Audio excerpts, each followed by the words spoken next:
Are you gonna listen to the move? I've been out the loop since '09. Yeah, I'll be back to get at that, though. Check this. I'm at the motherfucking house last night. Guess what the fuck I see? What you see? Shamika, what's up? Fuck you think you fucking with? It's Maxwell, bitch. Fuck you in them shoes. Bitch, I'm about to stalk you with these shoes. I thought I told you to get a jump to Crazy D. I did give it to Crazy D. You know, D, you must have seen money in that. You know, he used to produce those nudie DVDs. Fuck you, thin man. I know you did it. Don't let your mouth write a check, because I will take it out on your ass. Damn, man. Is you serious? I don't appreciate being roughed up by men. Or should I say, male bitches. Yeah, you gonna work out. And we look for young ladies like you to host them. I look like somebody that can host your videos. That's right. So go change, cause we ain't got all day. Get off the house. Really good, though. What's on that bullshit? Crazy. What the hell? How you in my room?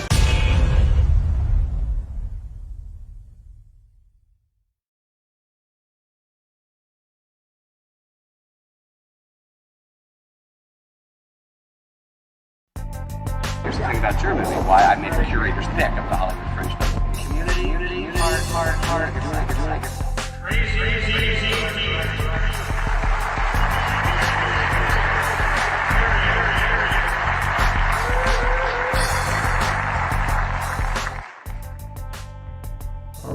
All right, people. Listen, this is a new show.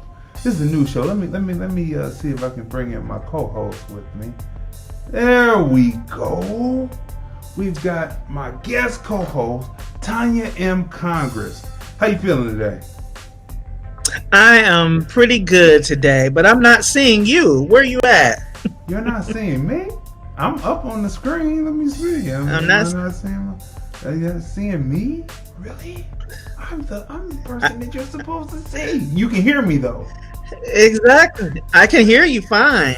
Okay, let me see something. Let me post this and see what. Oh yeah, on the screen though, you may not see me, but they're seeing us both, and we are live. Okay, got it. We are perfect streaming on FB. That's the Film Review, Movies, Music, Culture, Politics, Society page on Facebook. We're also on Periscope at TFR Podcast Live, and we're streaming now on the Film Review Live channel on Vimeo. That's right, man. We got many different channels. So this is a new show. Welcome to the new show called TFR Podcast Live presents Observations. Like we said, there's so much going on over the net, also in the news. Can we say principalities and different things, municipalities, and we have to talk about these things because it's amazing. It's amazing. Did you get the link? I got the link, and now I'm getting ready to post it. I got it. All right. Yeah, so we have to work through these. Okay, people. So there's a lot of interesting things going on. So many interesting things going on that it takes more than just one show to bring them to you. Because, the film review is primarily the film review show, but we have politics, society. This show is going to just have observations on what we see possibly on a daily basis. So get ready, people, because this is going to be a barn burner once this gets started, right? You getting the first show, so it's going to be a barn burner. Okay, so this is the first thing that came to my mind, and I'm probably going to cover myself up to read this. This is fine. All right, people. So the first thing that I thought it was pretty interesting. It was a meme that was reposted or posted by a well-meaning American black, right? And it reads, "If black people got reparations checks tomorrow, non-black businesses like Gucci would make billions of dollars. Soon as you get some money, you go right to the people who don't like you just so you can flex on people who look like you. So I'm gonna let you have the first crack at this, Tonya. What do you think about that meme right there? They were well-meaning.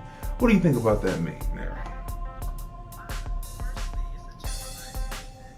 Not all of us are going to go take our money and go to, not all of us are materialistic like that. In fact, I would say the great majority of us who don't have our head in the clouds are not materialistic. That's the last thing we're going to do. We're going to be looking to put our resources in investments that are going to cause those resources to grow, and not to go to the Gucci. I mean, Gucci's got enough money. So I do have designers that I like, but I can like them. I like Coogee. I like Coogee products. I like the colors. I like the rainbow colors in their designs. But I'm looking at it, and I like looking at it. I can just look at the advertisement, and that would be fine because I have better things to do with my money than to give it to people who already have it. That's it. That's true. But with the way I'm looking at it, I say, so what? So what if some of the people will go and spend their money? That is their right for being a people that have been oppressed. That's one thing. Oppressed. It's their right. However, for me, my question was, if people post this, because I've seen that same sentiment going across the internet, and before, and I see people posting it, and I'm like, are you saying, when you say quote unquote black people, are you saying that you are one who would go out and spend your money on Gucci? Are you one that would do that? You would spend your money on Gucci? So people have to be careful that their statements don't fall into self-hate statements, right? Self-hate statements, because if you're saying that black people, aren't you part of the same black people?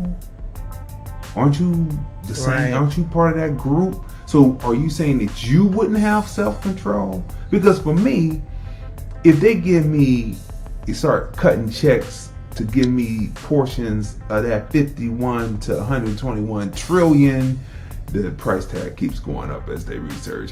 51 to 121 trillion dollars. Gucci wouldn't see me. Scavengers wouldn't see me. Bottom feeders, sea scavengers, because the person who said it said they would probably be getting lobster and crab legs and things. And I say they wouldn't see, scavengers wouldn't see me.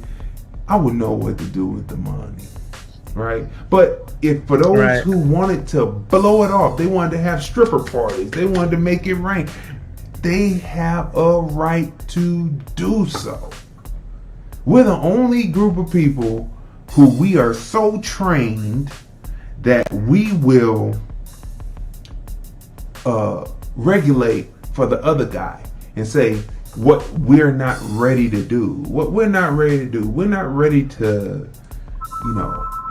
have that. We're not ready to get that type of money. We're the only ones who will regulate and say that we shouldn't have it. What do you think about that? You're right. You are right. And at this point, like you were saying, a person has a right to do whatever they want to do with their money. In any event, all of it is going to serve as an example to the good, one way or the other.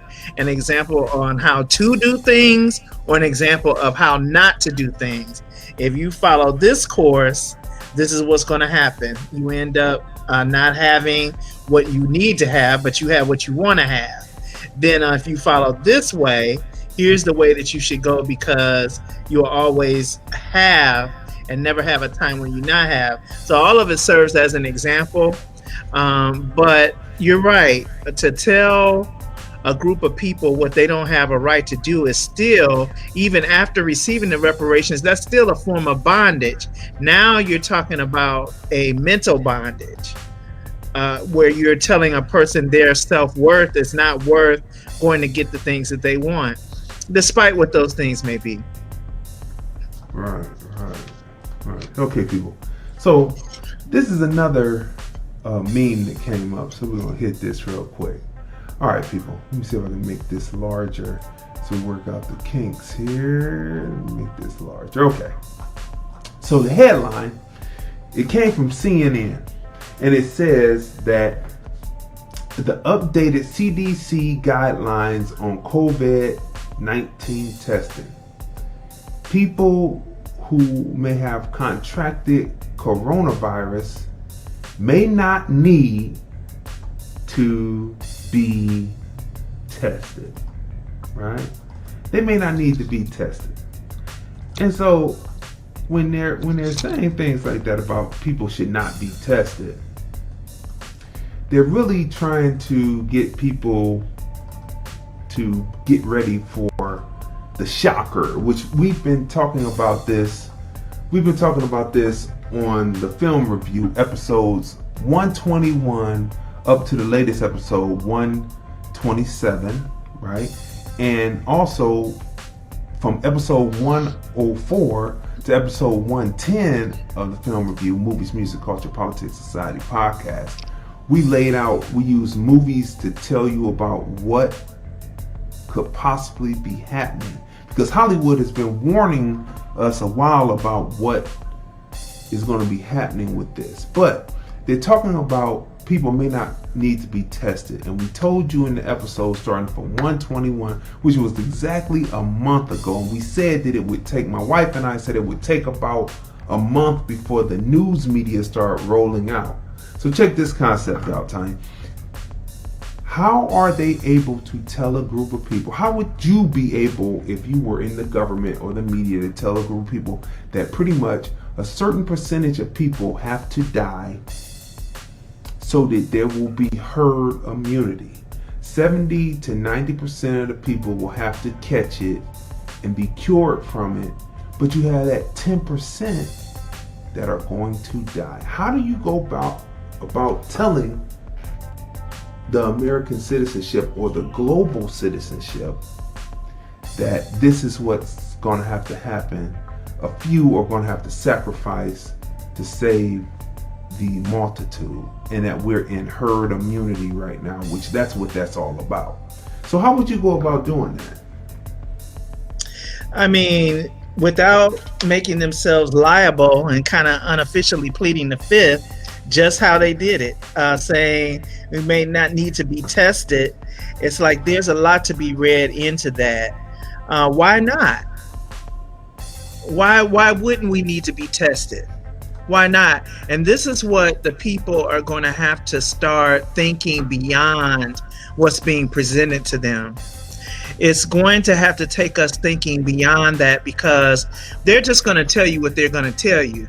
And what they're not going to tell you, they're not going to tell you for fear of making themselves liable for the cause. They knew when this hit, because it's a man-made viral infection, they knew that it was going to get out of hand. They knew that in their experimentation that they were going to have so many people who were healed from it, so to speak, and they were going to have so many people die from it.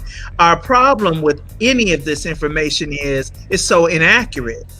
It's like we've been given numbers that's ridiculous. Like you just gave me numbers the other day about 175,000 people have died out of all the people that had it, and then 150,000 were cured. So that's to indicate that they were in the hospital. Yet we turn over to the Ohio numbers alone here, and 110,000 people have had it and died from it. So now that means 113 people had it. 94,000 by Sean Stiles. 94,000 people were cured from it. So if Okay. so if they're saying that 150,000 people were cured from it, but it's 175,000, that would mean that most of the cases that were cured, most of the cases that died were in Ohio. Like, that wouldn't make any sense, right? In Ohio, it was never even highest on the people who caught it. So when you look at numbers that are so vary and so widely inaccurate, you look at everything else and where are the numbers coming from? Where's the data coming from? How are they measuring the data? How are they reporting the data? So when you think of all of that, and then you hear a report from the CDC, my thing is, okay, Center for Disease Control. Well, you guys have not been accurate on anything else you said.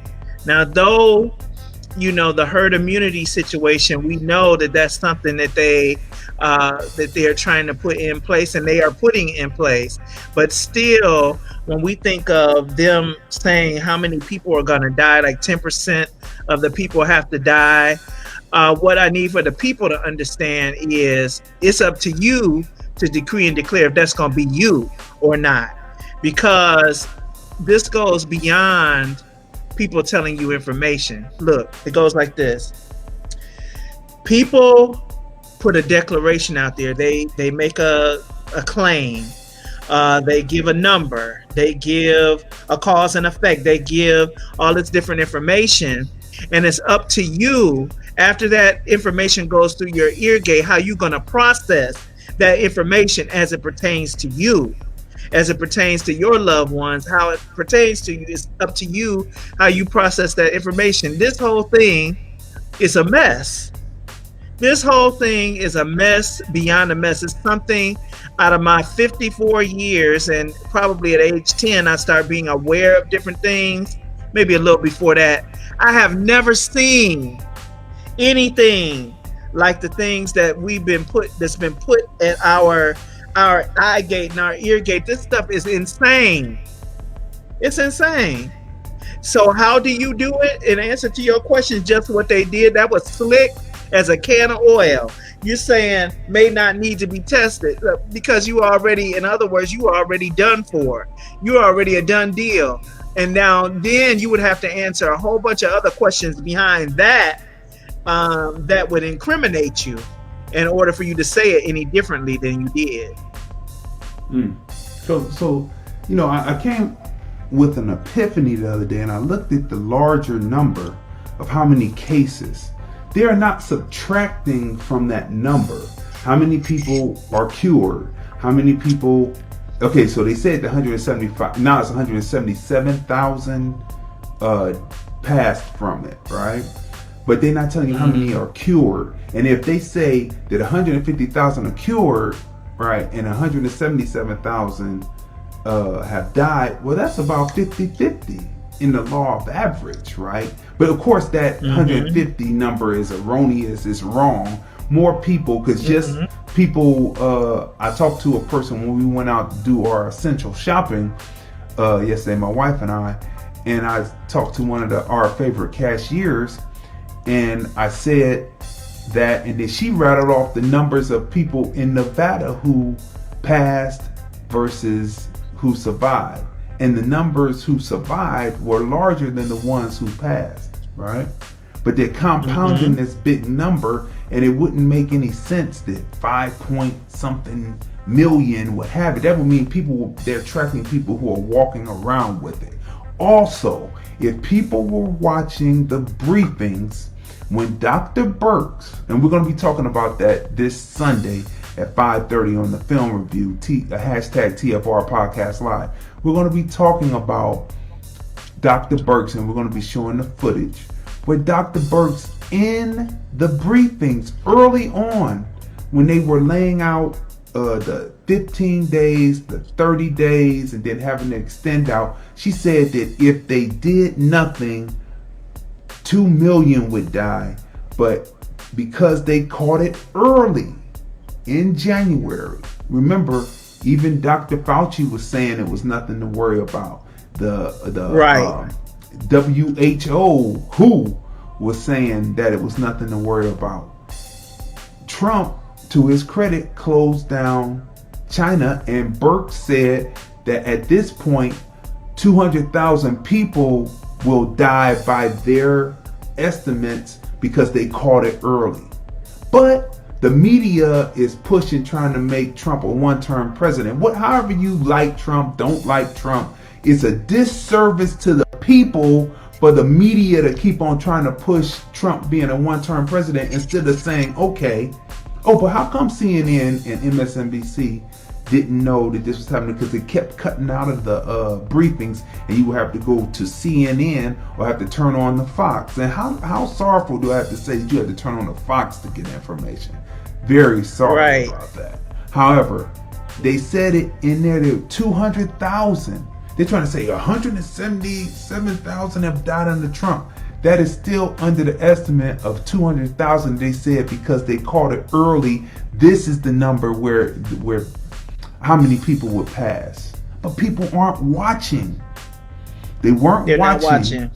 And the media wasn't covering it right because their whole thing, they have so much hatred for this man because he stands up and he fights back and he stands for himself. No matter what you feel about Trump, that doesn't mean that American blacks in particular and the American citizen or the global citizen, but let's stick to America, has to die because you want to make him a one-term president on 2 of the stations. American people should not have to die. American citizens should not have to die. Not at all. American blacks should not have to die because you want to make him a one-term president because you're sore that he stood up for himself and ran the table on you. That's right. That's right. And you know what? Going 200,000. Now, go ahead.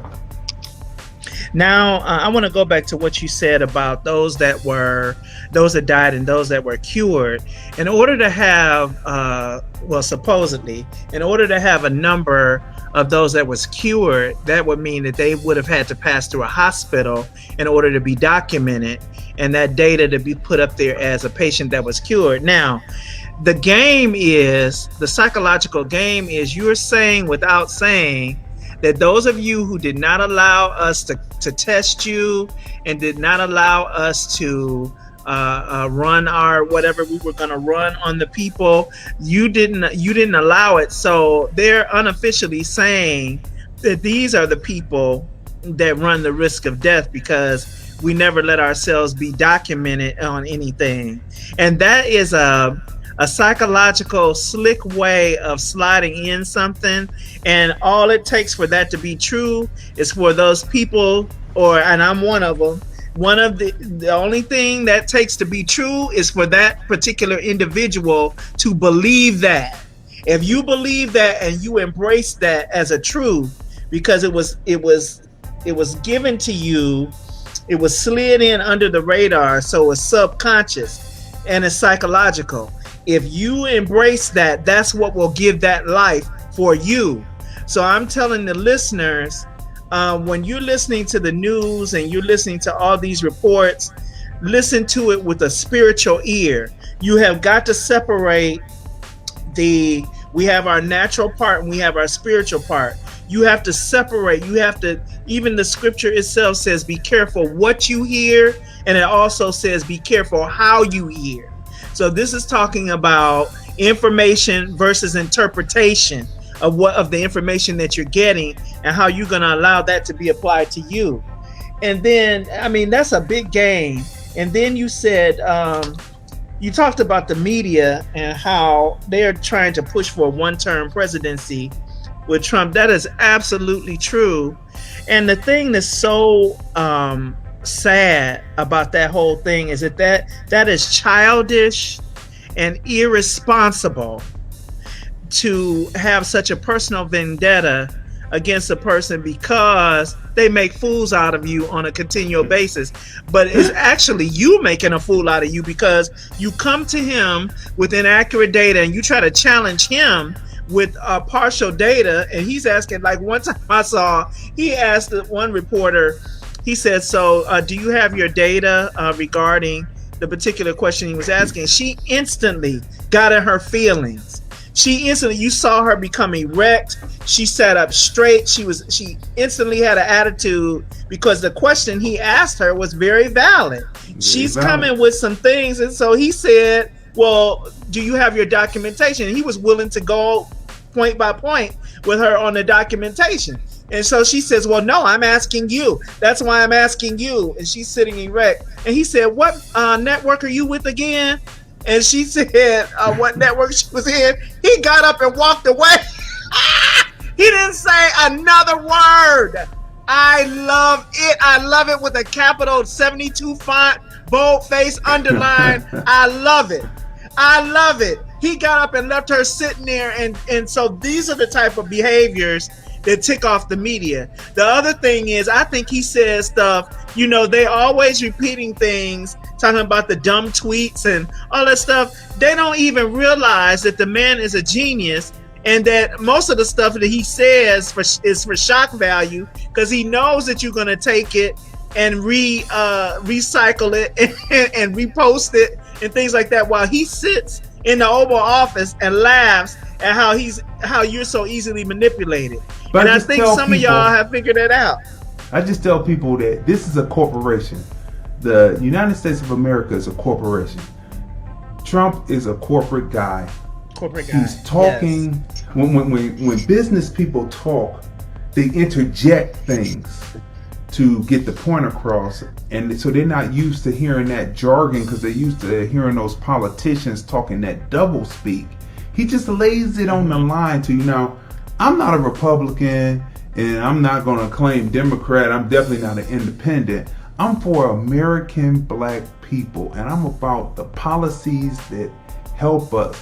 We have to get our mentality away from the old thinking and start thinking, this party was once the party that lynched us. This party, they moved over there, but there were still people over there who still lynched us. Both parties are racist. So you have to look at the policies that directly affect or indirectly affect American blacks positively. And you roll with that. Because the Senate Democrats scuttled Tim Scott's Justice Act bill, right? Meanwhile, the House is passing the George Floyd bill, right? But they know how government is supposed to work. It's supposed to be House passes one, Senate passes one. The House bill comes over to the Senate. They work it out. They put in compromises. They put in amendments. They set it up. The Senate votes on it, passes it, ratifies it, puts it over to the House, and the House puts the money figure to it that'll make it work and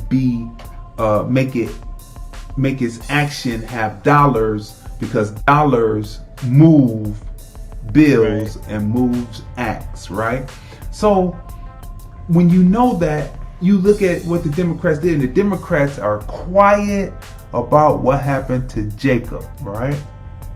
They are quiet because they know that they were playing around with votes. And I had just said this on a post the other day that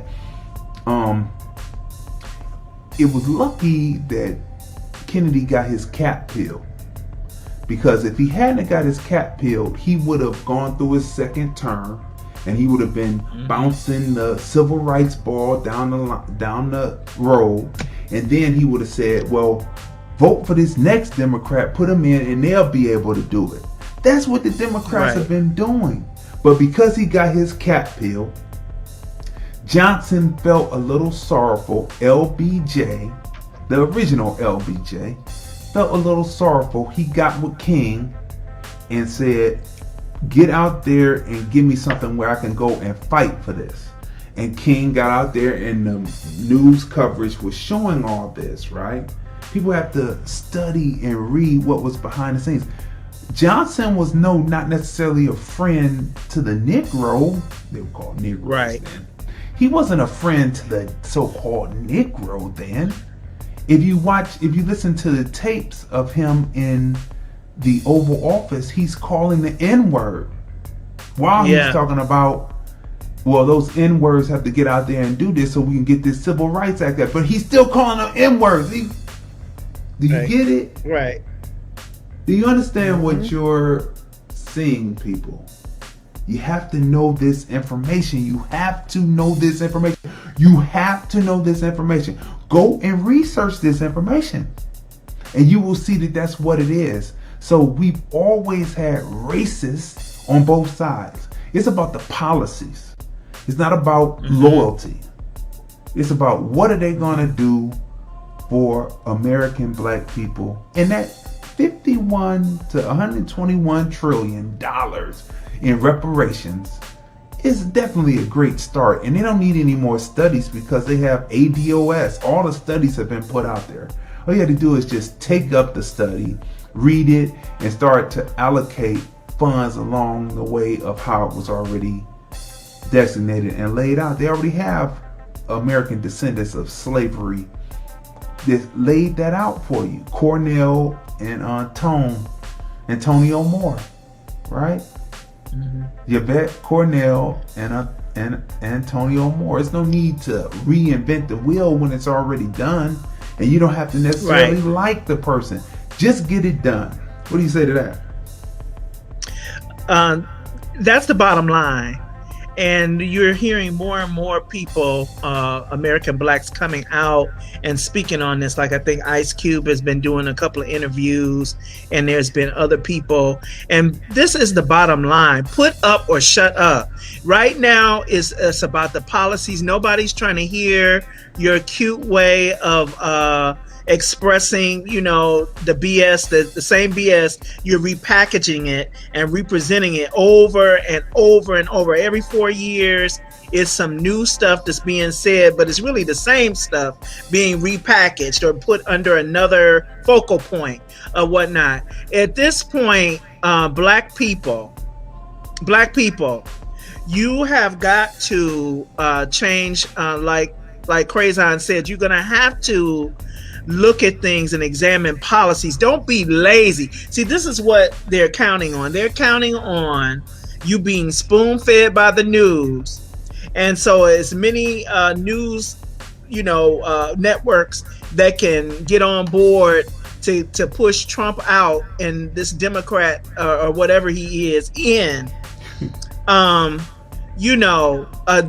going to be the name of the game, because they count on the fact that you're only going to investigate so much, you're only going to research so much, you're only going to do so much, you only care about so much, you're only going to say so much. And so this is what they count on. They count on the history of your behavior or the behavior of the majority in order to ascertain how they're going to lay things out to keep you underfoot, so to speak. And so now we have to do things different. It's insanity to keep doing things the same way and expect a different result. We have to, if we want something different, we're going to have to demand something different. But before we can make a demand, we have to change how it is that we're going to do things. Listen, if you come up and you start threatening and saying, we're not going to support this and not going to support that, you just get laughter, because they know that there's only so much unity. There's only been historically so much unity. They know how to come in and divide and conquer. Now we have to look at things different. We have to change the focal point of what's important here. We have to unify together, and we have to have, we're all individuals. You can have your own mind and all of that. Ain't nobody trying to attack your individuality. But this is a time where it's unity that's going to make the difference. And we have too much dollars, too much muscle that this country has been built on, not to have a say on how we're treated and how things are going to go. Else we're just still slaves. If we're not going to unify together and make something happen and stand up and be counted and push these people's backs against the wall to say either you're going to do right by us or you're going to have problems, and it's not the kind that you're going to be shooting us up for in the street. This is going to be a problem that where your intelligent people are going to be out front and organizing and strategizing, and we're going to win because we win in everything that we put our minds to in the positive way.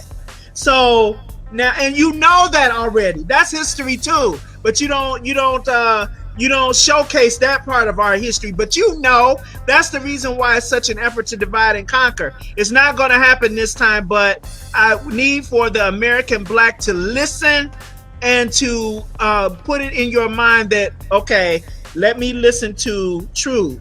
Everybody has the ability to process and discern truth in their spirit. Get out of the superficial, surface stuff and start going deep. That's what we're gonna have to do if we're gonna, and we can make this happen. But those of you who still have it on your lips, well, it's always gonna be the same way it's always been. Well, you know what? Go sit down somewhere and let those of us who have an agenda in mind to work things do it. But just stay out of our way. And don't be the first ones out there with your hands out once the thing is accomplished, okay? You know what? The mind set has to change.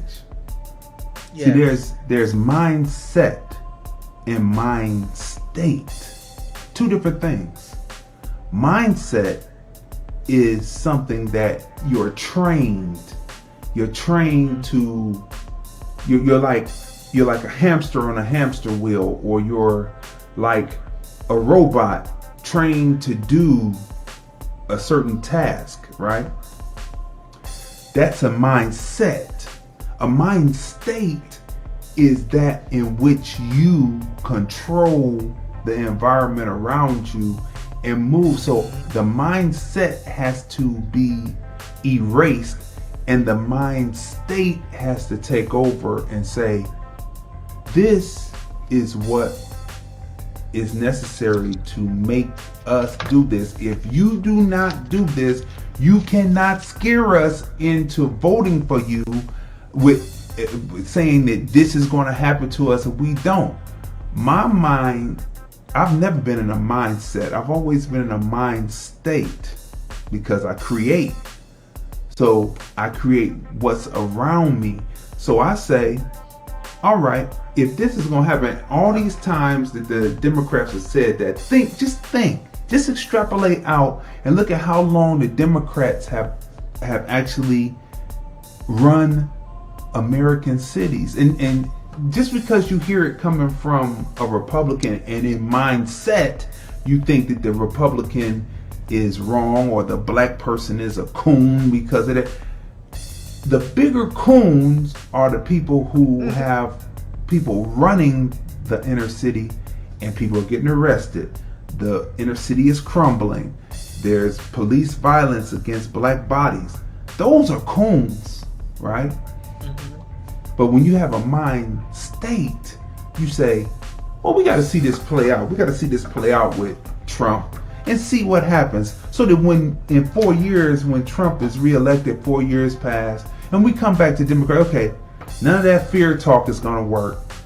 Are you going to push for these reparations, or are we going to have to clear out the whole CBC? That should be heading now, because most of those are first or second degree immigrants running the CBC, invasion of the black body snatchers. Time for them to get moved out and replaced by true American blacks, so that we will have our voice, like how the Latino caucus, when they talk things, when you go to their Instagram and their Twitter, they're talking Latino issues.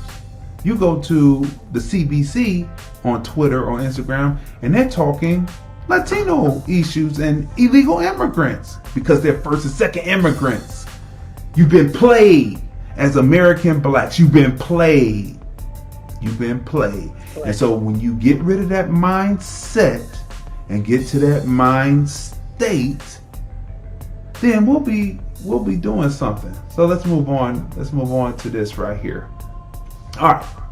So shout out to Javon Jackson Smith. He posted this on official Black Las Vegas, right? And he's right in a lot of it, but he hasn't been, I don't think, necessarily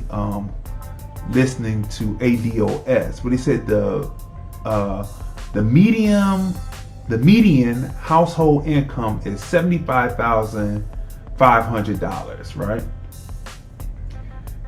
That's showing, and it's showing you the chart of how the plight of American blacks have risen under Trump, right?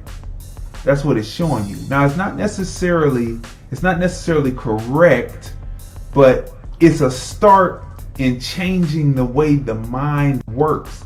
You have to look at policies, if they were meant to help you or not, they are helping you.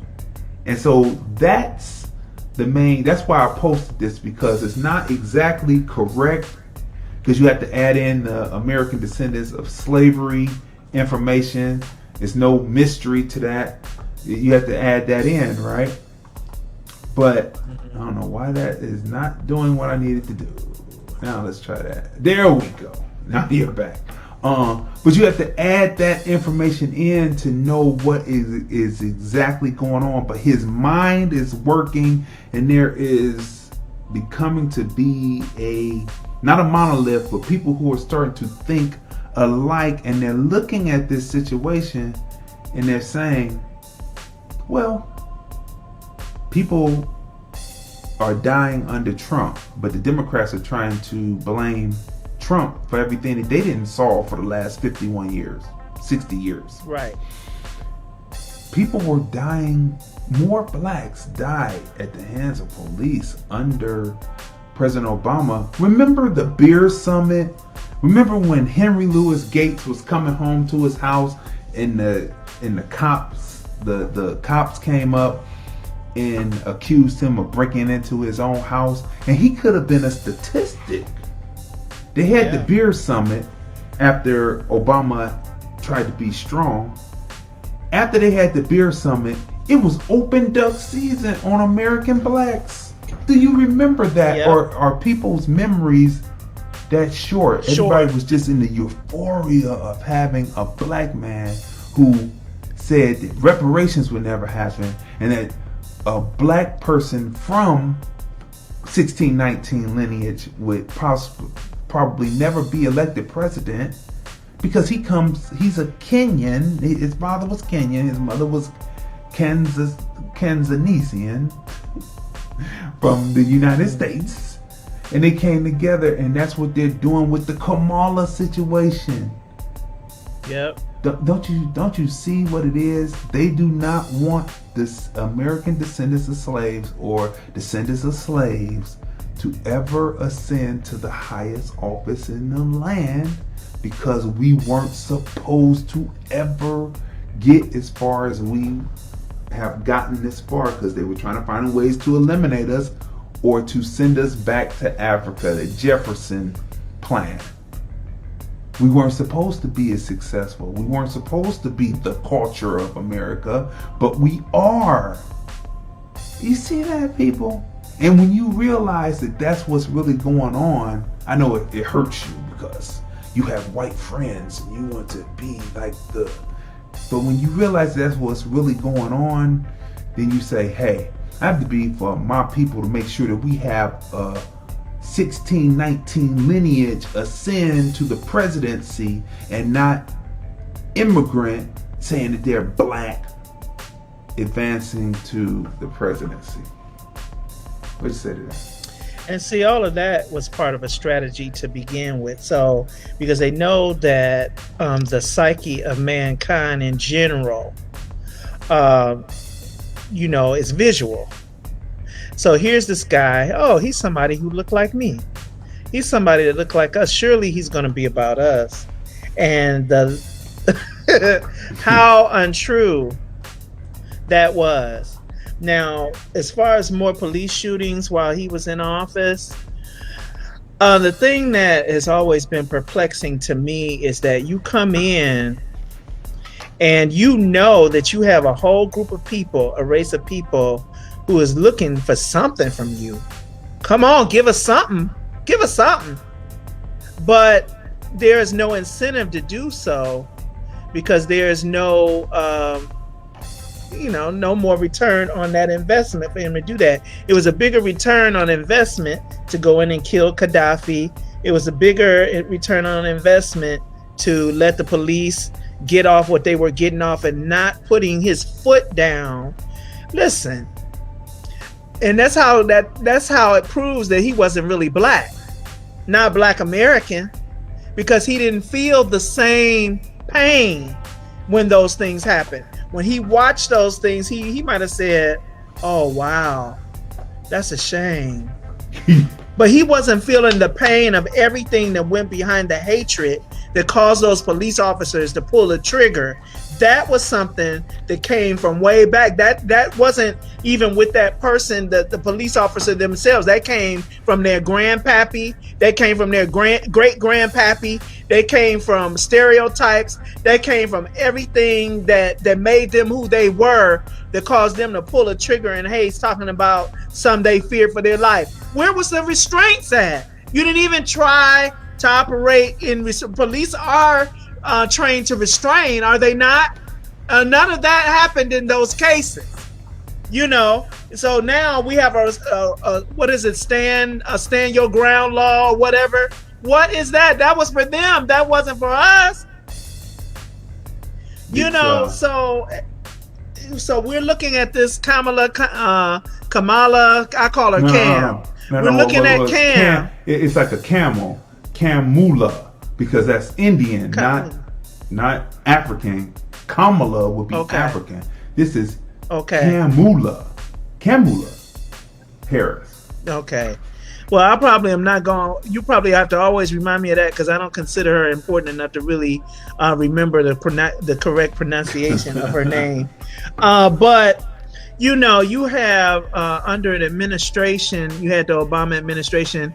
Now, as I was watching the RNC last night, there was a theme that kept running through the RNC, and that was that Donald Trump keeps his word. Keeps his word. That has when you hear that in association with a person holding a political public office, that's almost unheard of. People make a lot of promises to get your vote, and then when it's time to do it, whatever is being offered to them in lieu of keeping their promise, they don't have any integrity or any character. They're just going to go with whatever is going to be the best for them at that time, probably to secure the next election. They're thinking ahead, right? So they're going with whatever is given to them that's going to secure that, so to speak.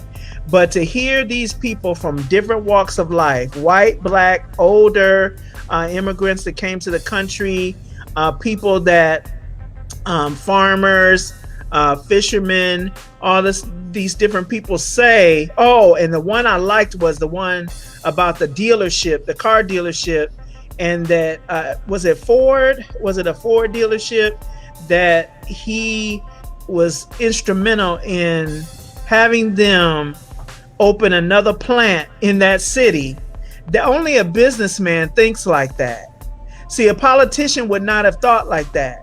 A politician would not have come forward. The politicians lie, to tell you what you want to hear, then they don't follow through on it.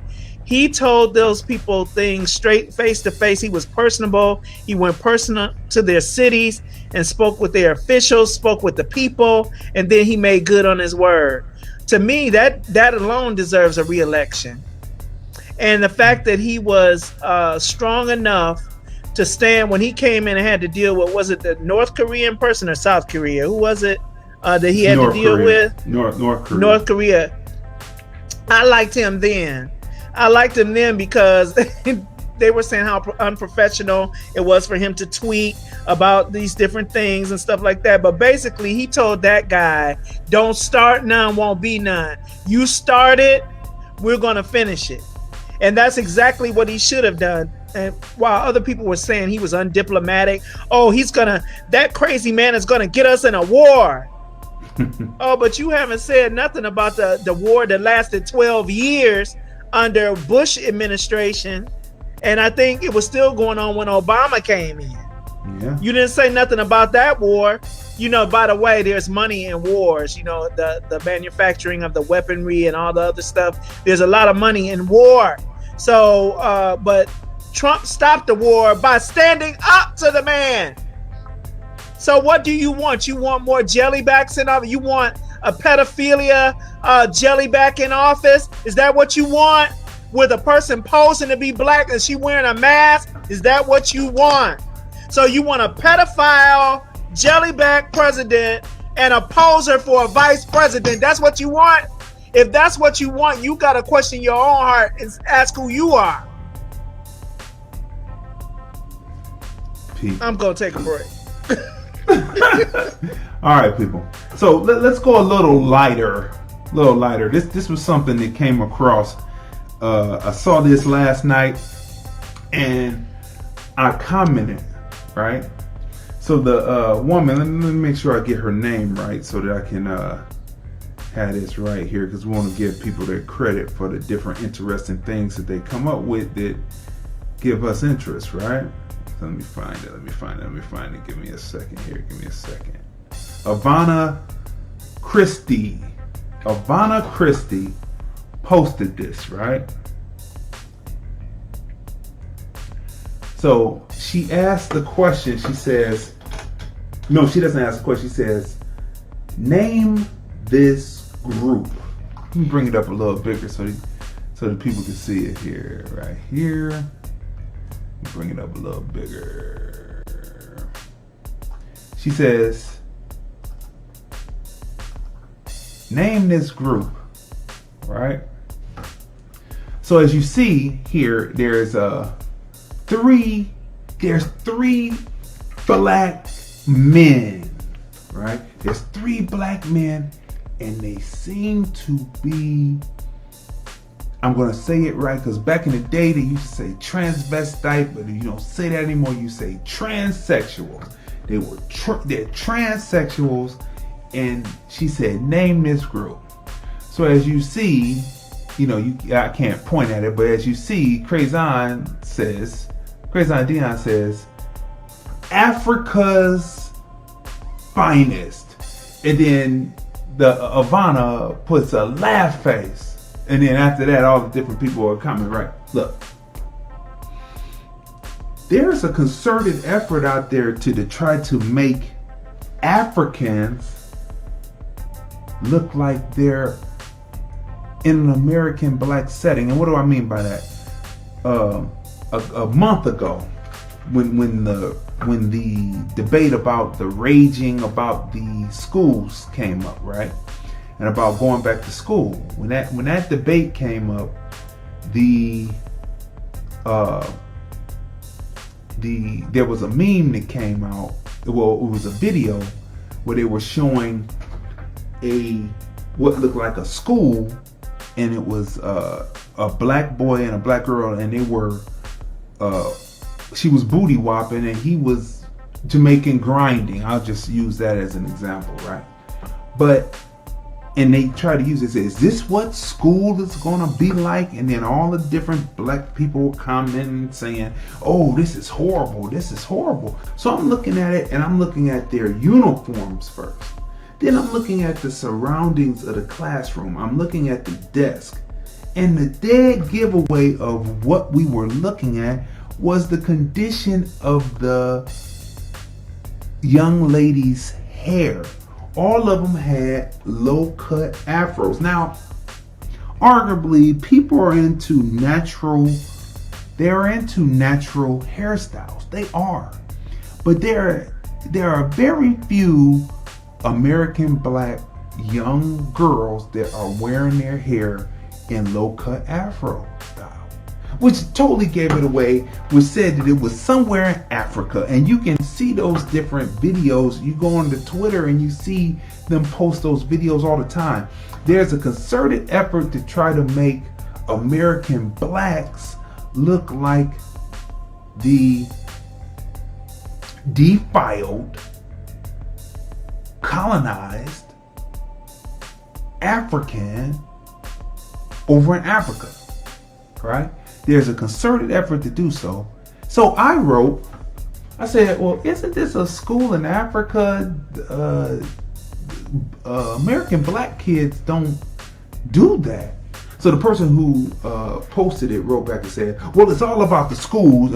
That withstanding, it's all about the schools and not wanting the kids to go back to school. But you were using an image of Africans to down American blacks, and you're an American black yourself. Or are you? Oh, but I'm assuming. Right.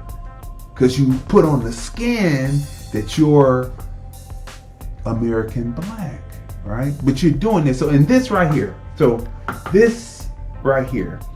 So I'm looking at the surroundings and I'm looking at the facial features of the black men, right? That's why I say American black, if people don't know. American black, Jamaican black, Haitian black, Dominican Republican black, African, whatever country you are from, black. Because there is a distinction between what we do and what they're doing and how they would look, right? So these people over here, I'm pointing the wrong way. There we go. So the people right here, I'm looking at their facial features. I'm looking at their clothing and how they're put together and how they're doing this drag. I'm going to call it drag. A RuPaul. I'm going to call it drag. They're Africans. And you know, there's a lot of things going on. If you would just go to Google and research, if you go to Google and research, you will see alarming video will come up. African man sells his wife for money. Ghana, Kenya, you name it.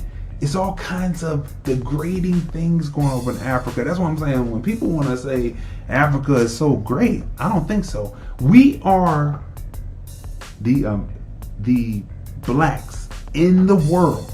American blacks are the ones who are still trying to take care of our children, not have them sold off. We don't sell our wives off to have sex for money to fund the household. We are the last blacks on the planet that have not been infected by that. And we're going to sit up and let this pass. Plus, on top of that, look, I'm pointing the wrong. Look, let me go over here. Look, one last thing before you comment. Look. If you're going to be in drag or transsexuals, can you be like them pose hoes? In the pose hoes, you can't tell. When you come out the house, your whole get up is supposed to be done, right? We're not supposed to know that you were once a man or you're a man in transition or whatever. When you come out the house, you're not supposed to be looking like this, right? You're not supposed to be looking like this. You're supposed to be looking like them pose hoes. Them pose hoes, you can't tell. You can't tell that they are men or in transition. Look at Laverne Cox. You can't tell. You know, right. You could tell though, because when she was in them dresses, she's working on that. She's working. But one that you cannot tell, what is her name? She's the executive producer on Pose, but you cannot tell. I can't think of her name right now. But you can't tell with her that she's not a woman, and she's married to a man. Now, whatever. But come on, man, get your stuff together. We're not supposed to be able to tell that you're a woman. So that's one thing. So that's that African thing. And you're always trying to mix that together. I don't think that's right. Whatever you do, that is your business. Whatever you do, that is your business. But children have a right to grow up. And my mother always told me, I'm going to get you up from off of the under the feet of people, so you will never be up under the feet of people. I'm going to get you up. When you turn 18, then you say, when they turn 18, they can decide. But then right now, you got to protect your children. You got to keep your children away from people that might want to diddle them in the cloakroom. They might want to fondle them at the bus stop. Anyway, go ahead. First, the faces of a lot of the people that's transgender. I don't care how much MAC makeup or whatever brand they using or whatever, how beautiful they look. There is always something strange. There's always something that gives them away, and it's in the eyes. If they think that you recognize them, they be a little jittery in the eyes. If they have not come out or they're trying to remain incognito, and that you look at them close enough and they think that you see them, they get real jittery and they kind of prove it. And I had a situation like that. I was working with a person. This person came in as a temp, and I was looking at them because they were pretty. But I was looking at them, I said, this person is strange. It was no Adam's apple that I could see or anything, but I'm looking at them, I'm like, they got a strange look. And lo and behold, my coworker said they had went to high school with that person. They had told me what their real name had been. And it was a man. But I guess he had begun to go through some surgeries or whatever. So he was starting to take, he had breasts and all that stuff.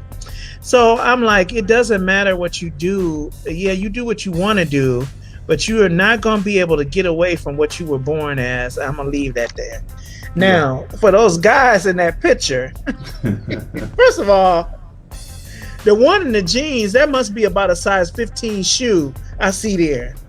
You didn't even put on no woman's shoe or couldn't afford, because there are women's shoes for transgenders that have feet that big. You couldn't afford it. All of the outfits look cheap. They look like they were gotten at the Goodwill somewhere or at some kind of flea market. They were not sharp, and they all look like you said, they look like men with women's clothes on. And the one in the middle, he looks to be Somalian. That's what he looks to be. So this is an effort. You're right. I'm seeing more and more of this, and it's beginning to get on my nerves. And let me be clear, I'm not necessarily prejudiced against what you do. You might not like what I do. I'm a musician and minister. You might have a problem with that. But so I'm not going to be the person that's going to be on the bandwagon to go in a parade against you. However, this is something that's being put in place and put in front by the people who fear to lose the most, which is the elite and powers that be. And then the second strand is Black people, American Black people, who operate in ignorance and don't understand that they're being used to perpetuate things or used to present things so that the real faces behind the things are not being seen. Same as everything else. It's history repeating itself in another arena all over again. All right. So the effort is to make us two efforts: to make us appear obsolete, to make it appear as if our men are all swaying in this direction and that there's no power, no strength, and then the other thing is to make ourselves feel that way. If we're looking at, like the brothers are looking at this, if you're not careful, if you're not strong and resolute in who you are, you'll be feeling defeated. Every time you turn on the TV, there it is. Every time you look at something on the internet, there it is. Every time you look in a newspaper or a periodical, there's something about that. And along those lines, they're trying to get you to embrace and believe you have no power. Don't let them do it. Don't let them do it. The problem is their fear of a hostile takeover. That is the fear. And because they are projecting their ways and their heart and their spirits off on us to assume that should we do get the reparations and should we do get everything that we're due, that we're going to come after them. Honey, we don't care about that. The only thing we've ever wanted is what we deserve, which is a whole lot. Since this country has been 70% built on our backs, we deserve a whole lot. That's your problem. So if you can get us to believe that we're not worthy, if you can get us to believe that, you can get our women to believe that, you know, the men are going their own way, so now we go get with women. You want that. You want to divide and keep dividing the black family and however many different divisions of pie that you can. But there are some of us out here that see the forest for the trees. You're not going to be able to do it. And our voices are going to continue to echo. By the time you realize that we have reproduced ourselves so much that the voice will never stop, it will be too late. So you're never going to be able to get done what you think you're going to get done. And that's just that. So, Tanya, Tracy Latrice said, Janet Mock, thanks, wife of mine. Janet Mock is the one that you cannot tell that she was once a man. She's also executive producer of Pose. Way back in the 90s, my wife and I sat down and watched a movie called Paris is Burning, right? And what I learned from Paris is Burning and what I learned from Pose is there was a category. The category has to do with looking most like unable for a person on the street to be able to know that you are a man unless you told them. It's a category. They named it something. I made it longhand, but it's something like that. You got to step it up over here, people. When you step out as a transsexual, step up the game. When you walk out the house, no one is supposed to know who you are, right? That's one thing. Two, most men, so let heterosexual men know who you are, right? Because they might want to go that way and you might have a good relationship, you know, and they may not necessarily want to be hetero. They might want to live a high life, as, you know, these different terms. Thanks, Wendy Williams. So look,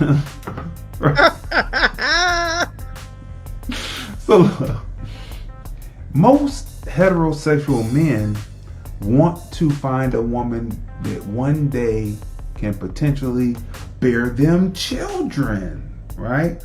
So it's not about necessarily what people feel they are, right? See, with me, it's not about the facade on the outside. It's not about okay, they put it up on Facebook a few years back where they showed they slit, it was a computer generated animation. They slit the penis down, they push it up in, and they form the outer look of what the vagina looks like, right? Okay, so the facade, or the woman, they take hormones and their clit. This is, viewer discretion is advised. If children are listening, because we talk real on observations, okay? TFR Podcast Live presents Observations, right? We talk real. When they take the hormones and they make the clitoris get larger, because the clitoris, when you look at it, when it's been rubbed enough and it's protruding, it looks like a penis. Okay, so enough of that. The main point is, most heterosexual men want to be able to have children. Most heterosexual women want to be able to have children. So you should let them know who you are in the front, and then they can make that choice. Or it's time to become Franken bitches. Really, you got to not only push the penis. This is real talk, people. Y'all want to be seen as equal. You got to be able to take the talk from people so we can hatch this out, right? Soon we'll have the phone lines going, you know, but not on this first episode, but it'll be 213-943-3358. You can feel free to come in and talk about what we talked about previous weeks, and make sure you smash that like button and that share button. Let them know that we're on. Hashtag TFR Podcast Live presents observations, and you like what you're hearing, make sure you go over to that Cash App, $TFR Podcast Live, $TFR Podcast Live, and donate a few dollars. But anyway, so look, besides pushing it in, you got to cut the prostate out, because that's what determines, the inner pipings determine if you are a man or a woman. It's not what you feel, it's the inner piping. But I respect that you feel that way, that you feel that you were assigned the wrong body, okay? However, what makes you a man is that prostate. What makes you a woman are those fallopian tubes, right? The uterus. You can make a fake vagina, make a fake cervix, all that. But it's that uterus and those fallopian tubes. And in a man, it is the prostate. Okay, so if you still have a prostate, you have really not successfully turned over to being a woman. You got to remove the prostate, and you got to remove the uterus and the ovaries if you were really talking about that you're going to be a man. If you're a woman, you're going to be a man, and you're doing that transition, you have to remove those. But it's unfortunate about this. There's only 10 years left in life if you remove either one of those organs from out of your body. It's only 10 years left. Are you really willing, as a person who feels, I respect your feeling, no BS, I respect your feeling, but are you really willing to cut out those two different organs to, represent your manhood or your womanhood? And that's what we're saying. And on top of that, you need to find somebody same body, same blood type, all that, and switch over. You take my prostate, you take my uterus and ovaries, because heterosexual people want to have children. They want to have children. What do you say to that? I just went and looked at a bunch of pictures of that person, and I see there's nothing like a still shot, a live still shot. Now, the ones where she's posing, or whatever, is posing. You talking about Janet Mock? Yeah. Okay. The one where he has been made up and made up for a photo shoot. Looks more like a woman. But in those live still shots where caught talking, caught laughing, caught I can see it. You cannot get away from who you are. Those live still shots is what's going to come out.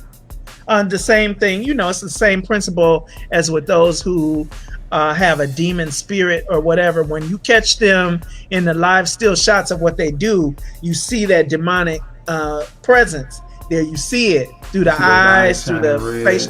All that. You see the distorted face and stuff like that. They used to say the red eyes was, just the lighting from the camera, the flash from the camera. But now the cameras ain't flashing no more. So now what's up? So I saw this boxer before you finish. I saw this boxer, and he's a black boxer for all intents and purposes, but his eyes, he has light eyes, and this was live action. And he got up there on the podium when he was talking about what he was going to do to the other fighter, and his pupils started shining red, and I'm like, look at this dude. And I said, Tracy, come here, look at this dude. This dude's eyes, these aren't stills, this ain't flashing, there's lights on, but his eyes, as he was getting pumped up, his eyes started shining red in the pupil. And I'm like, look at this dude, and it's not even a still picture. And I'm like, the eyes don't lie. As you say, continue though. They don't.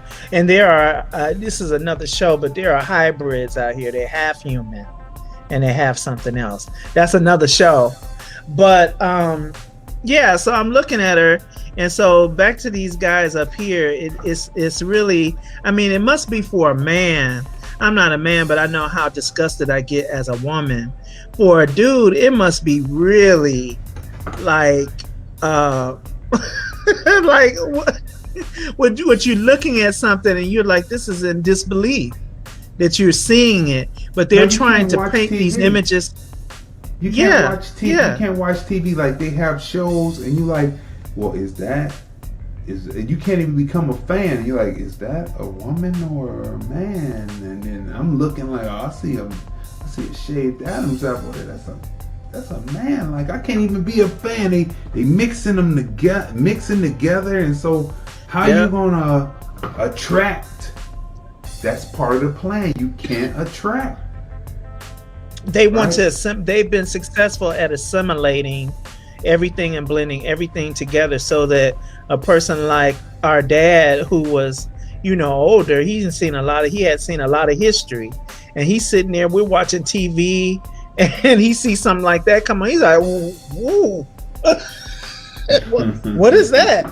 It's unfathomable that he was looking at that, And so I asked him. I said, "Dad, was there stuff like that, back in the military, that people reveal themselves and stuff like that?" He said, "Of course there was, but they had to keep that on the low. That was just something you heard about. You didn't see it openly." So, I mean, we're at a point now where they push for this agenda for years. At least we in 2020 now, so at least 70 years, like since the 50s, they've been trying to endear the people to. They pass it off as comedy before, that sweetness. Women who talk like men who talk like that on the Lucy show and stuff like that. In the audience, they have the simulated laughter. Everybody would be laughing. He's talking like that. Now they don't have to talk like that and make it funny. It is what it is. And it's then come so far that you just have to deal with it, unless you just don't watch TV. Speaking of our father, I'll bring you back in here. There we go. Speaking of our father went home on August 5th, 2020. Then it became a whirlwind. Then the week headed up to the homegoing slowed down. Then it was Thursday. Then it was Friday, time to meet and greet. And then the homegoing happened on that Saturday.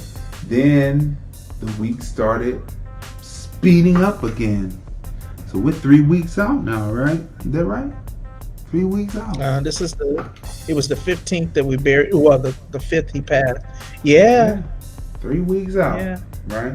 So we did what we were supposed to do, and we sent him home, and we have that footage up, and that's going to be edited up and to help people as they go through transition of this side of heaven to the other side of heaven with their loved ones. We're going to be doing that up.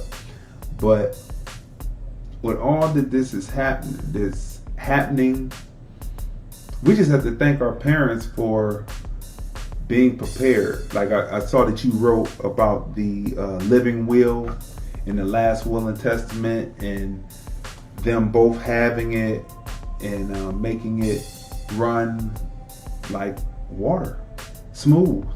Yep. No tsunamis, no hurricanes, none of that. Just straight smooth situation. I was speaking with a young lady yesterday about the same thing, and she was saying she lost her mom a couple of years ago, and she was saying her mom did the same thing. She said, I didn't even have to go pick a headstone. I didn't have to do anything. She had already taken care of all of that, and she had given word to another family member to just be by her side because they were very close.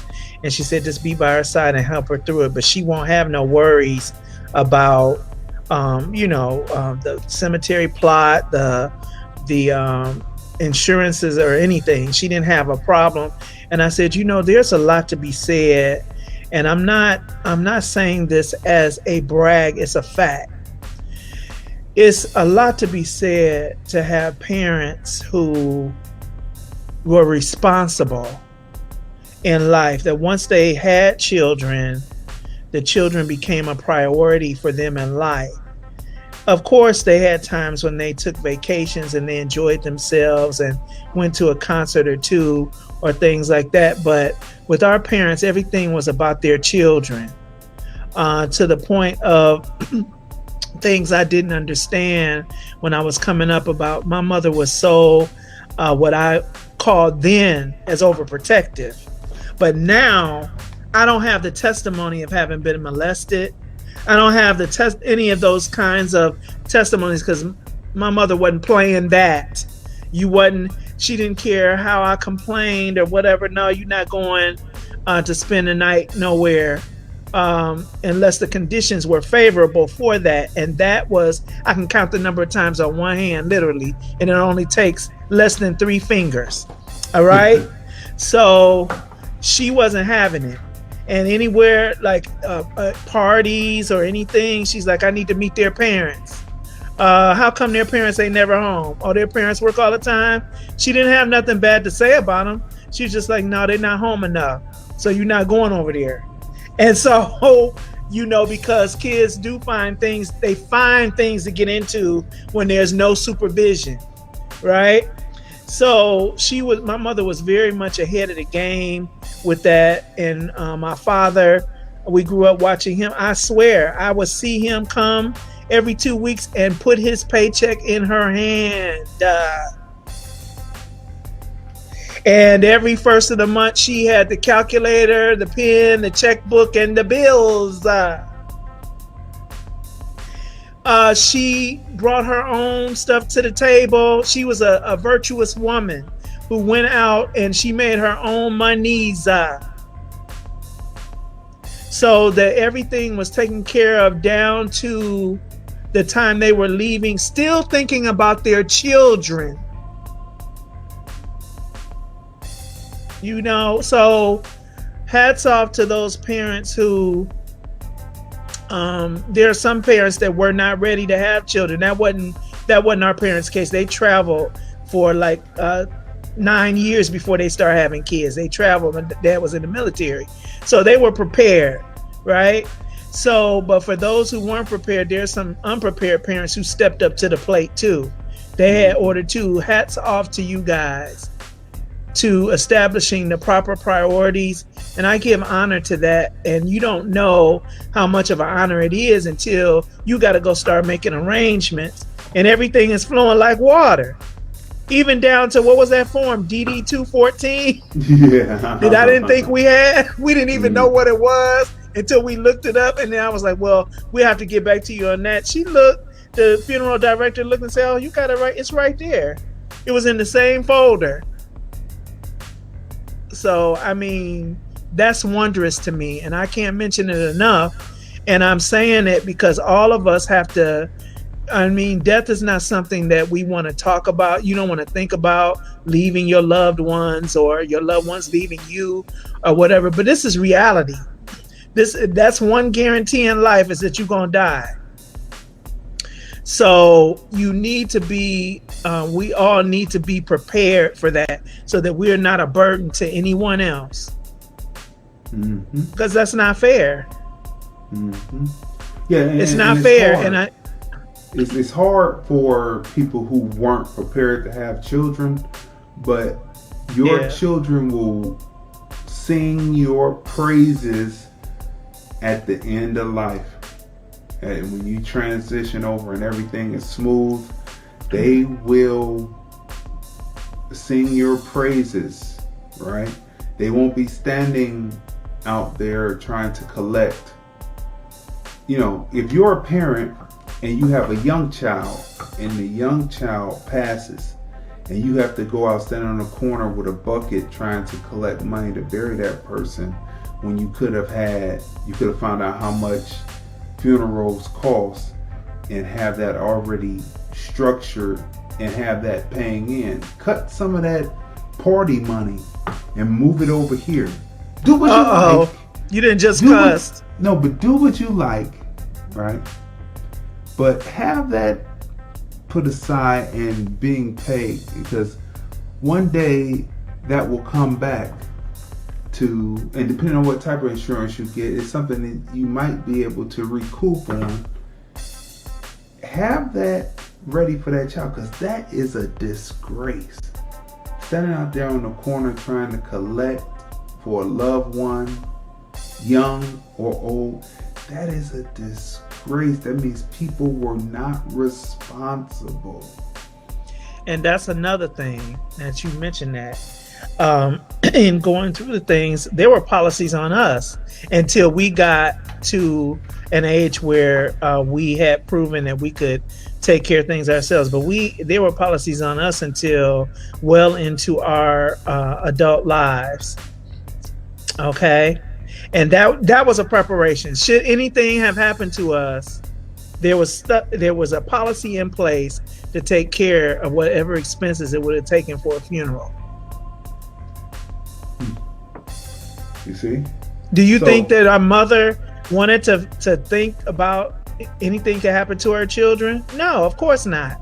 She ensured within all her power wasn't nothing going to happen. However, because that's a possibility, she was covered. They were covered. And that had anything had happened to us.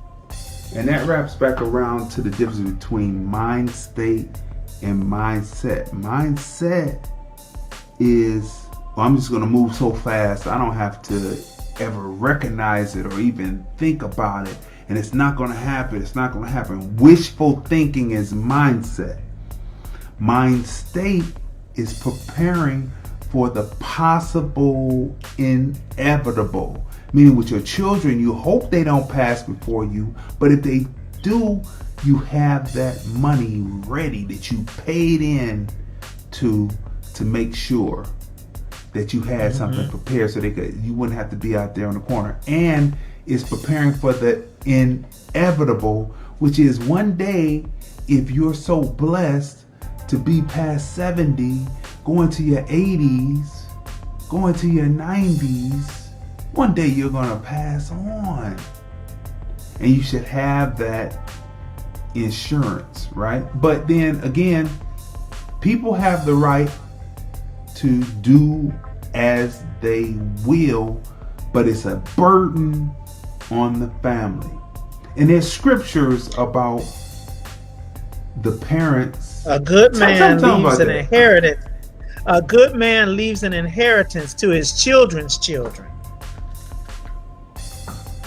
Now that's say that again. A good man or a good person, good woman, good man, leaves an inheritance to his children's children. So they have looked out enough to the extent of where their line is. Now imagine everybody in the family doing that. And particularly those of you, I wanted to say this without being missing it. The more reckless of a life you live in, the more important you should have something in place. And because your life is reckless, your amount should be high, at least $100,000.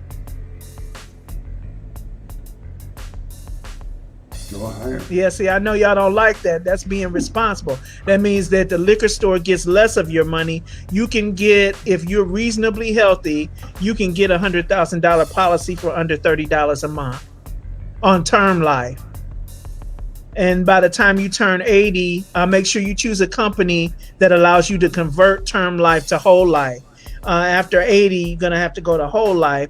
Whole life, if you can get it at the start, is good because there's a cash value that accumulates. Basically, you're giving it the cash value. It's a savings account, basically, because you're paying extra money to have it. So whereas $36 a month or $30 a month for term life, it may be $100 a month for whole life, but that $70 extra is going like a savings. So you can draw off of it once it matures. And see, people, so that's putting the rubber to the road and letting you know that there's many different ways to build generational wealth. And you know, we're going to be talking in the future episodes about that. So we hit a cross section about everything, about a little bit of everything in this first episode. How'd you think this first episode went? This is wonderful and very enjoyable for me, because you know I like to talk, and I don't have no other gift talking. My mother used to tell me that. That's not. Oh, that's what your mother said. That's not true though. My mother said, what did she say? She used to say, "Your mouth run like lard." I guess it was lard after it melted, because lard is stiff when it ain't melted. So people, look, this has been the first episode of TFR Podcast Live presents Observations by Crazy D with my special guest host. It's my sister Tonya M. Congress. Make sure that you friend us on FB. Follow us on Instagram, right? Make sure that you smash that like button, smash that share button, let people know, because we're going to be dropping some information and we're going to get the dialogue started, because soon the phone lines will be up, 213-943-3358. And of course, as always, that Cash App is up all the time. $TFR Podcast Live. $TFR Podcast Live. You like what you heard? You like what we're doing? Make sure you smash that Cash App. We'll take off. We'll take sponsorship. You know, drop them 500s and them thousands. You know what I'm saying? But we'll take them couple of dollars too. We appreciate you, and we're gonna be naming you off on the show as we get it. You know what I mean? So we appreciate you, and we always remember, my sister and I bring these conversations to you like we did as we went through the transition of our father, to give a perspective, maybe give sound to the voice that you might be afraid or they're not listening to your voice. Maybe we're bringing that voice and we're bringing information that people can use. So any last words? Yeah, I wanted to, in lines of the Cash App, I want to put something on the minds of the people. Get in a habit of supporting the things that you believe in, supporting in good information, supporting it, because that's actually sowing into your generational wealth, because as you sow, you reap. Seed time and harvest, that's actually a universal law that's not attached to religion. Whether a person is religious or not, no matter what their faith is, seed time and harvest is a universal law.